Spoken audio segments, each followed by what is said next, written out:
You may have noticed that taking a picture in a darker environment is a bit different. Your iPhone takes slightly longer and tries to capture as much light as possible to end up with the best looking and most lit up photo, but how do you turn it off? In this video, I'm talking just about that. Let's begin. The process behind it is very simple, but the tricky part is that the button to turn it off is not the same all the time. It depends heavily on the environment you happen to be in.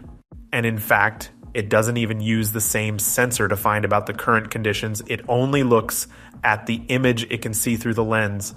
When I put my hand over the camera or pretty much anything to make it dark, first then our night mode button appears. It's the tiny one at the top right next to the flash icon. It is clickable, of course, so once you're in the dark, you can just press it. The button is like strike through and it will no longer apply the night mode effect. This is pretty simple. The problematic part is trying to control it manually.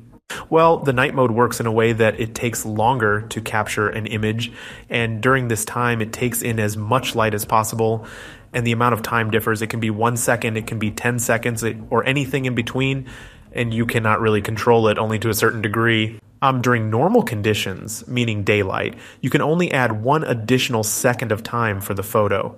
You can only enable it when you swipe up on the photo and click the bigger version of the very same night mode button.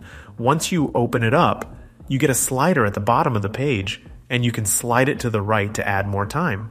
However, during normal light, the maximum amount of time is 1 or 2 seconds, but covering the lens and imitating night, it jumps up, even all the way to 10 seconds. So although you can control it, you can't just decide for how long the photo should be captured. If you slide to the other left side, you basically turn it off completely, while leaving the slider in the middle works as the automatic button.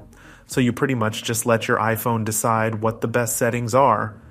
And don't get me wrong, I think it's good that this automatic feature exists because we wouldn't be able to use it without any worries, and we'd have to always manually check the settings and monitor the night conditions and how dark our environment actually is. So it's good, but it still isn't 100% manual because it still gives you a range. It still provides you with its limits on how you can use it. So that's a bit of a downside to it, but overall it's a great feature.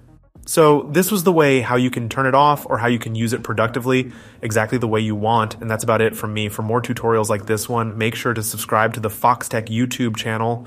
A lot of tutorials are available here. You can also check out the next video, which you can see on the screen right now. Thanks a lot for watching, and see you guys later.